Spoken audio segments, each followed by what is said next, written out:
Hey everyone, it's Toby here. I'm releasing this particular episode of this podcast on New Year's Eve 2021, the last day of 2021, and that is when I annually release my In Memoriam video. I've been doing these since about 2014, I think 2015, a roll call of the dead, essentially, but well meant, and I hopefully pretty well put together. I spend a lot of time on it, but it's my testament to those from the worlds of Doctor Who have passed away this year. So that's Doctor Who In Memoriam 2021, which you can find on YouTube, or Google me In Memoriam, and there'll be links on my website and on my Twitter and stuff like that. But if you could check that out after or before you've enjoyed this, I would be very, very grateful. And in the meantime, all the best for a very, very happy new year. Let's hope 2022 is a thrilling one, and all the best to you and yours. It's Happy Times and Places, a positive podcast in which I, Toby Hadoke, and a guest choose our favourite things about a Doctor Who story. Hello, Toby. My name is Jonathan Morris, and I'm a writer. The story I've chosen is the Peter Davison classic adventure from 1984, Warriors of the Deep. Well, I don't know about you, but my base is feeling well and truly besieged. So let's see if I can do anything about that as we open the sponge doors to herald in episode 3 of Warriors of the Deep in 3, 2, 1, play.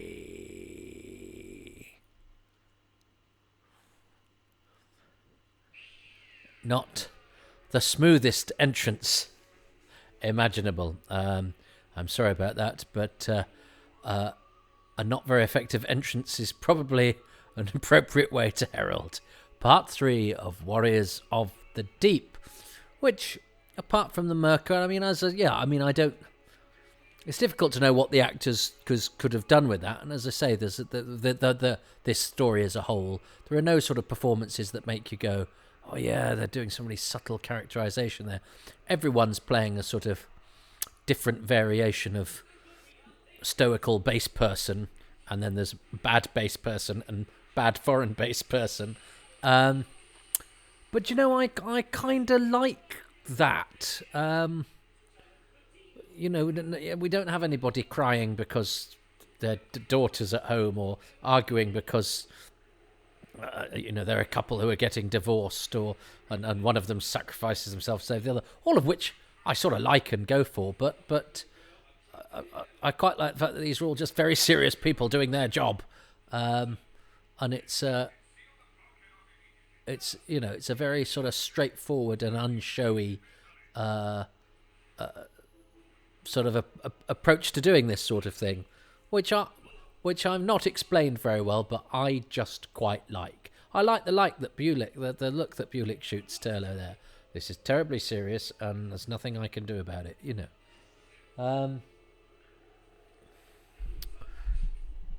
But yeah, and of course the Myrka, famously, is Dobbin from Rent-A-Ghost.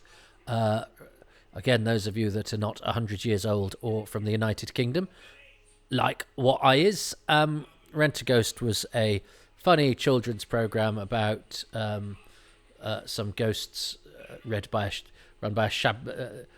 by a shabby agency owned by the war chief, and they had a pantomime horse that was operated by John Asquith and William Perry. John Asquith is one of the dancers in Black Orchid. William Perry is who only died a couple of years ago. He was a really interesting guy. He was a butterfly collector, but he's also one of the dim caretakers in Paradise Towers. He's the one without the beard when the Doctor does the outwitting them scene with the rule book. That's William Perry, and he's lovely. You could watch his entire performance. In fact, he will get the Paroli treatment when I come to do Paradise Towers for this, which nobody has nominated yet. In fact, there's currently an embargo on the McCoys, because I will spread them out evenly, but a lot of people are choosing the McCoys.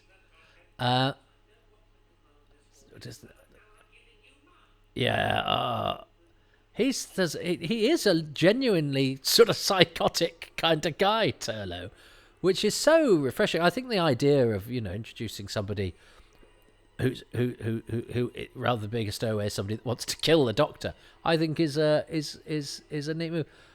Yes, I'm not quite sure about to Tegan and the Doctor go. Yeah, we'll go. You can hold you can hold them off, Sergeant. So that's not Paroli, even though he did get a line. There's a few people who get a yes sir and a yes ma'am, but Paroli gets most of the lines. The ones that are more than the words yes sir and ma'am. He's got a whole bit about a disc in this episode that we've got to look forward to. It's almost like a monologue.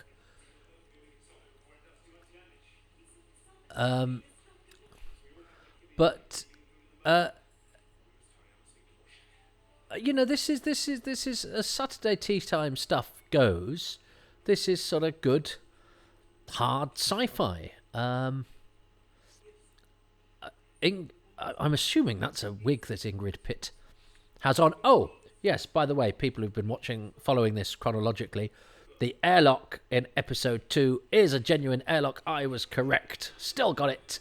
Now, one of these extras one of the sea base crew is played by Xiao Yung from Battlefield. There's a lady here who does, and none of these guys die particularly well, but there's a lady who lowers herself to the ground. I wonder if in editing you might have gone, should we not have that bit where the extras don't die very well? But one of them is one of the sea base. I couldn't quite make out if she was one of those 4, because I think there are 5. Might be just before. Is Xiao Yung from Battlefield, when she was a supporting artiste rather than a featured actress. Now, it's interesting how the light now dictates who speaks. I love the Silurian voices in Doctor Who and the Silurians. I love the Silurian designs in Doctor Who and the Silurians. I think the turtle sort of shell carapace thing going on there is a logical extension of the Silurian design. I kind of buy it. The electronic voices maybe suggest that they've got a bit of sort of, maybe that shell thing is some sort of augmentation, a bit like, the Ice Warriors, where does the armour begin and the armour end and the skin begin? But I really did like Peter Holliday's "We Are the Silurians." I really like those voices because they're so. That's Paroli is at the end of that orange microphone. Paroli is radioing in to Vorshak. He's the one that's running around the whole thing going, I'll tell the commander what's going on. He's the relay guy. But I think the Silurian designs are decent, but they are quite cumbersome. They do all seem to move. So I love the way that Tom Adams does this scene, because that kind of, I want your help when I ask for it, and have you shot? I like the sort of suppressed anger that he's got, and kill him if he gives me any trouble, and he's and he said last episode, didn't he, if he gives any trouble, kill him. And I buy it, that, and he's not sort of sadistic base commander, he's not base commander on the edge, he's just, I've got a job to do and it's a tough job and I haven't got time to mess around, and Tom Adams is the perfect actor for that. Now, I mean, I think these days these Sea Devils would be done for cultural appropriation, because there's something sort of, and I think it was even said at the time, they are inspired by samurais, because they're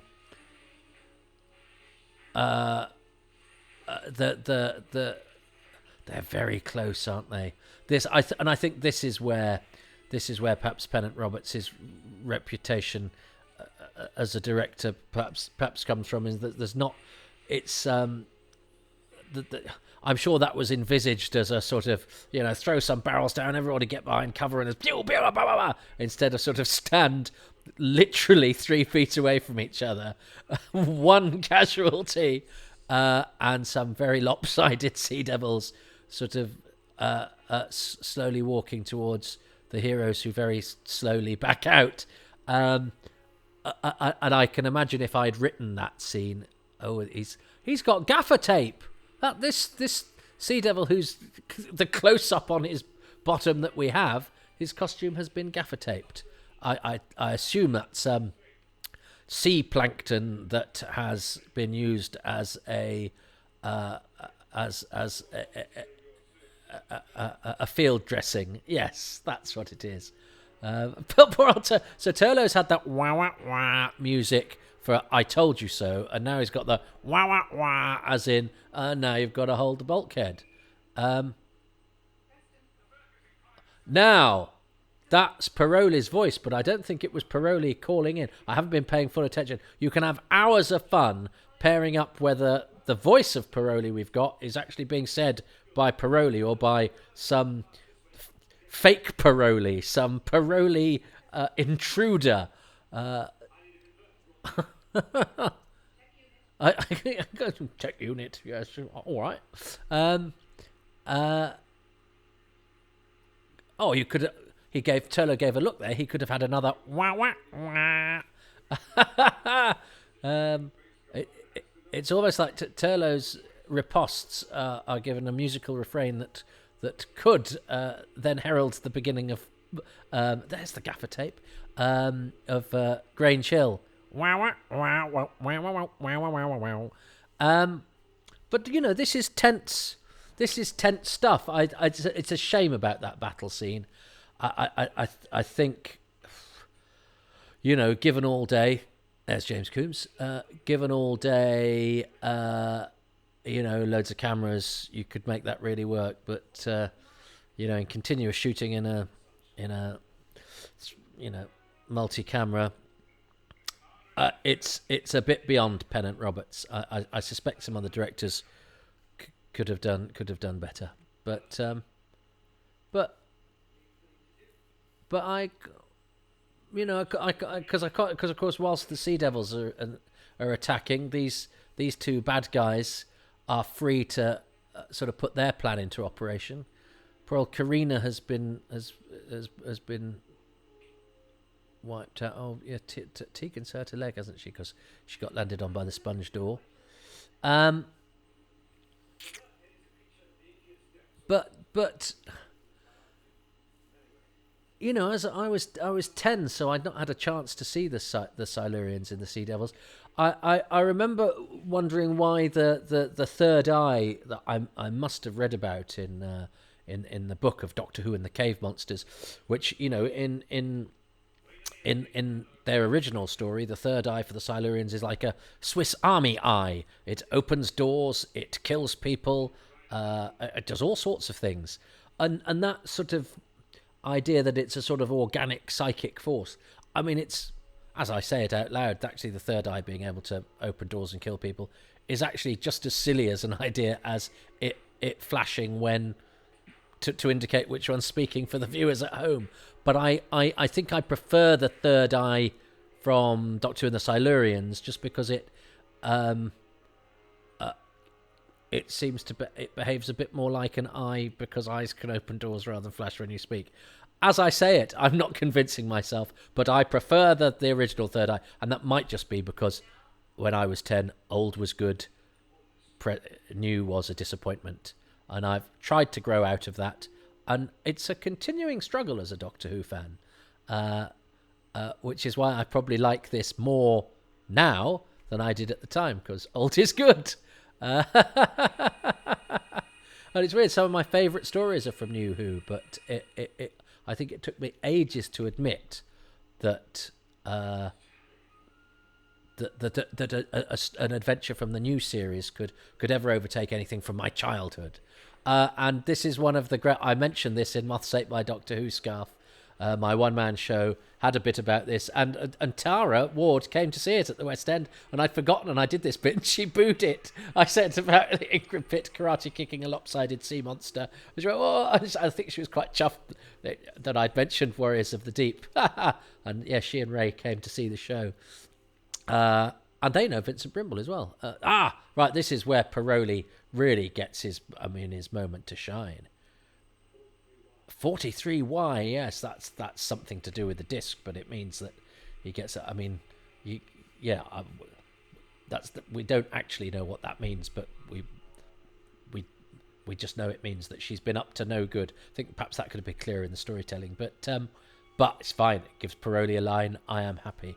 But yeah, I mean, it's one of the great. I know I'm supposed to be accentuating the positive, and it's not to be a kind of arch. Yeah, it's so good because it's bad. Because I didn't love Doctor Who because it was bad. I loved Doctor Who because it was great, and it thrilled me.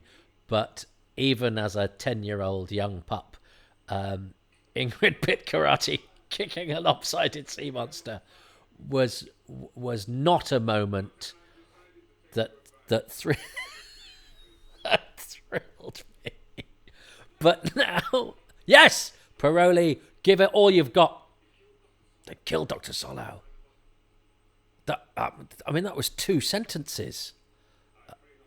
All right, and have some chocolate, and give a lady some chocolates on the way.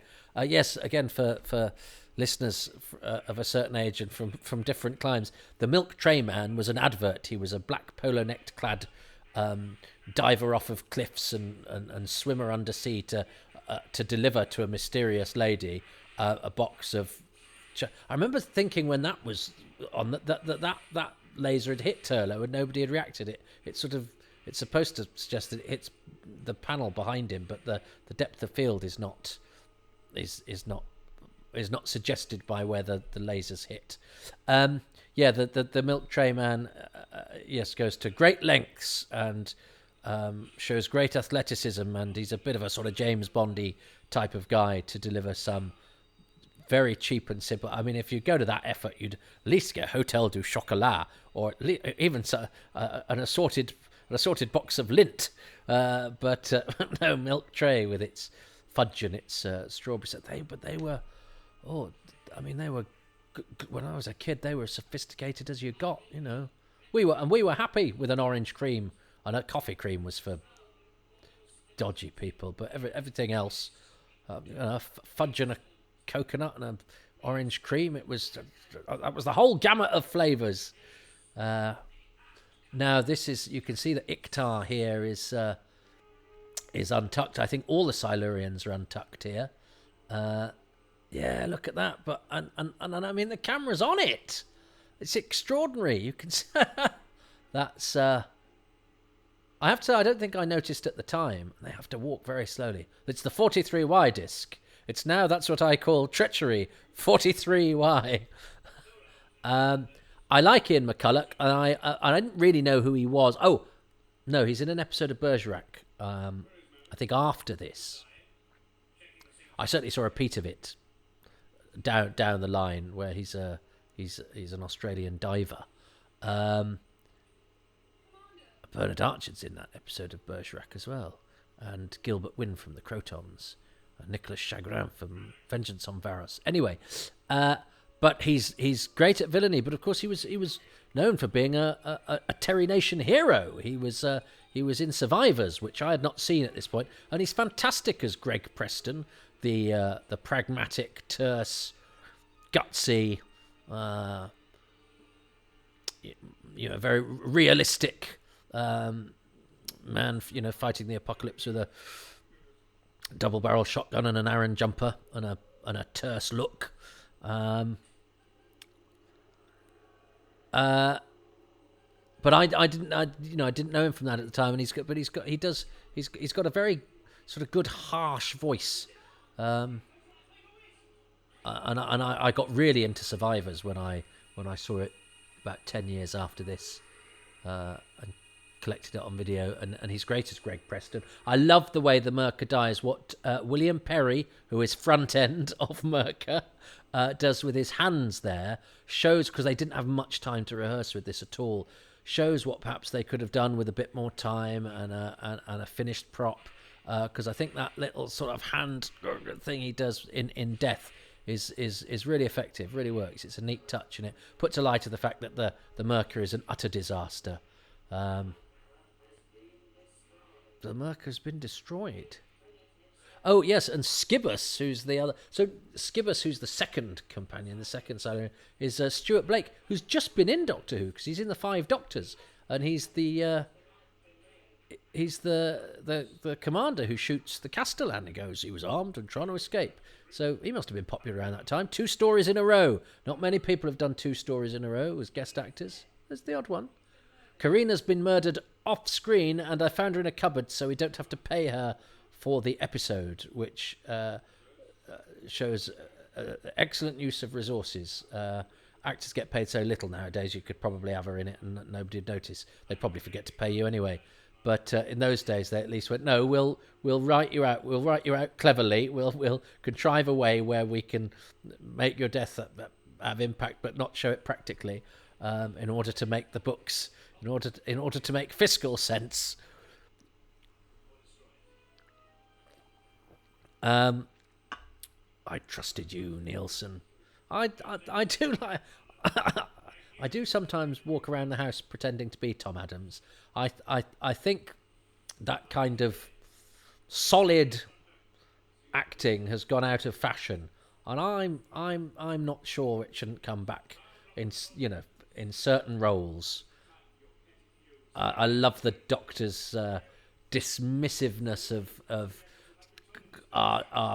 petty feuds is a good word. The Doctor has travelled the whole of time and space. Our sort of little grabs for power and land and nationalism are so beneath this guy who's seen everything the universe has to offer, and the Doctor's contemptuous of it. Even the incorrectly sobriqueted wet vet, as I say, it gives a lie to that. Well done, Maddox. Maddox is going to have a go. Yeah, and I like the laser pistols as well. I think they're a good design. They're not. Sometimes laser pistols can be a bit chunky and a bit silly looking. I think these are a really good design. That must be Matt Irvin. It's probably made out of an Airfix aeroplane.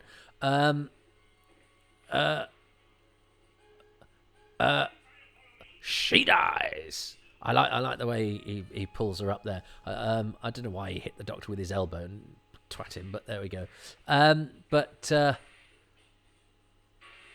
Now I think Paroli goes through a door and gets killed here. Yeah, I think this is the end of Paroli. Oh, Paroli! He could have at least gone, Mother. They have been contracted for episode 4. Keep them alive. What about Paroli? There were loads of him anyway, at least 4. There's probably another one somewhere. Paroli is not in episode 4, so that's the end of him, sadly. But hang on, that was Paroli just saying that. Where are Tolo and dead or captured? But I'll say dead, because then that's a bit more dramatic. So we just saw Paroli die, and then so there is another Paroli somewhere on the base. There is a lone Paroli, unnecessarily suggesting that somebody is dead before then counteracting that with but I don't know for sure, or captured. So I have hope that the 5th Saving Private Paroli, the 5th Paroli brother, is out there somewhere, and Tom Hanks has been dispatched to go and rescue him and say, and next time you radio in, say, we're not sure, there's a possibility they're dead, but they could have been captured. Don't say dead. Soft sell it. Keep morale up. And also, your brothers are all dead. Come and hide with me. Be still. That's a very Eric Saywood line, isn't it? Be still, woman. Most people would say stop moving. Yes, I will say be still. Are you sure? Oh, you must think me a fool. Oh, look, you can see green paint on his sleeve because the Myrka's still wet. But it is from the sea. It's slime. It's not paint. It's slime. But yeah, and I bought Nielsen as a villain. He was totally villainous for me. And there's something about having your hair slicked back as well. Baddies do that. Yeah, nobody else, I think, has the slick back hair. So that was a clue. Lovely piece of music here. Terrible shots, aren't they? They have to get really close, and they shoot once. I mean, he's got an excuse. He's been blinded. But, I mean, you get that close, you may as well. Your turn. I like the fact that the Sea Devil voices are the original Sea Devil voices, because they are effective. That sort of lizard-like thing, even though they're sea creatures, but that works for me, and it's a unique voice in Doctor Who, because we've had many whispering monsters, but that kind of staccato whisper is, I like that. Paroli, that's the last time. Paroli, I suit you, Paroli. So Vincent only gets bottom billing, I think, in the next episode, because Salvix moves up a bit. Oh, Salvix is played by Christopher Farries, whose nephew David was at university a couple of years below me. So he went, "Oh yeah, my uncle was in Doctor Who." And I went, "Farries? Is it Christopher Farries?" He went, "How do you know that?" So yeah, I'm presuming I live next door to Karina and Bulick, who are married, because this story seems to keep. I seem to keep bumping into people who've got some weird connection with it. So what did? I'll pause. It's actually there. It doesn't matter for the listener. I've put the DVD player somewhere much more convenient to press pause, so I don't lag into the next episode. And I'm pointing to everywhere that it isn't. Anyway, what is my favourite thing about episode 3? It's difficult. I like all the Bates Under Siege stuff. I like the sort of, that's the stoical 50s B-movie kind of acting, but there is a sort of insult thrown in there, and I don't mean there to be, but it is it is slightly criticising the acting and yet saying it's sort of appropriate for the piece, which is odd, and I don't quite know how it works. But I can enjoy the acting in some 50s stuff, but acknowledge that you wouldn't get away with acting like that today. What is my favourite thing about episode 3 of Warriors of the Deep? And I can't say Paroli, because that would be very, very bad indeed. I think I can't say the karate. Can I? Can I say no? Because that's celebrating something that's objectively not very good. I think I will give the nod to Martin Neal as Maddox, who I think played a very difficult part very well. He could have been really whingy and unlikable, and yet he always had that sort of layer of resentment underneath. The manipulation was not easy, and it took its toll. And I totally bought all of that. I totally bought that he'd been through a sort of mental kickback from that took its toll, and eventually he had that moment where he, finally at the end went, I'm gonna kill you next time, son. Just do it. So that, with a side order of there's still a Paroli out there, still alive. But yeah, Martin Neal and what he does with Maddox is my thing for episode 3. What's Johnny Morris's? My best thing about episode 3 is Nilsson's incredibly small gun. It's so dinky. My best thing about episode... Oh, that's it. Well, I did comment on the guns. I think it's a very effective gun, because I'm sure it'll happen when I get to Kinder. Kinder is one of the greatest Doctor Who stories of all time, but Simon Rouse has a giant Hoover of a laser gun, and it serves to slightly undermine one of the best episode endings in the show's history. And you go, I'd love to show that to somebody if I could stand in front of the gun, the vacuum cleaner gun. Anyway, and I think I know, and Matt Irvin, legend, who I'm sure is responsible. But I chose Martin Neal, who was wielding the gun. Okay. Johnny and I were in accord there, but I didn't, in the end, didn't go for that thing, even though I'd highlighted it. But that's okay. We're thinking along the same lines. I'm very much enjoying Warriors of the Deep. I wish I'd shut up and I could just sit and watch it, but that's not what this is for. Episode 4, it's your turn. Next. Tune in for that. Until then, bye.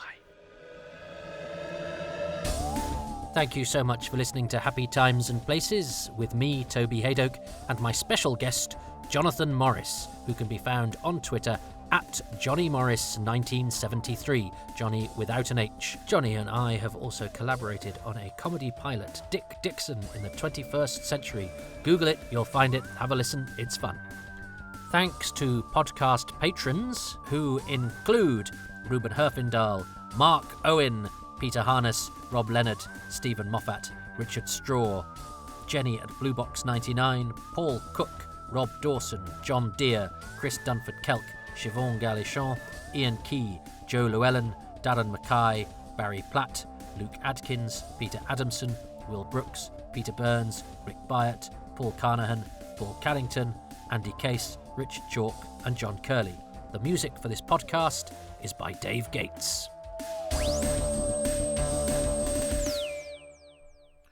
Do join that list of patrons and get early and exclusive material at patreon.com/Toby Hadoke. It starts for as little as £3 a month, though you do get charged straight away, and there are lots of goodies available. If that's not your bag, but you'd still like to do a one-off payment, you can go to kofi.com/Toby Hadoke. But look, I know times are tough. I'm very, very grateful to you for listening. But you know what doesn't cost a thing? Spreading the word, and even going to your podcast provider and giving these podcasts a 5-star rating and perhaps a few positive review words as well. That really helps to get my algorithms going in the morning, and they need all the help they can get. Subscribe to my YouTube channel, go to my website, tobyhadoke.com, follow these podcasts on Twitter at Hadoke Podcasts, and go to twitch.tv/XSMalarkey for a live comedy show with me and 4 of the world's finest live stand-up comics every Tuesday at 8 p.m. GMT. That's twitch.tv/XSMalarkey, the letter X, the letter S, Malarkey, Malarkey. Thank you.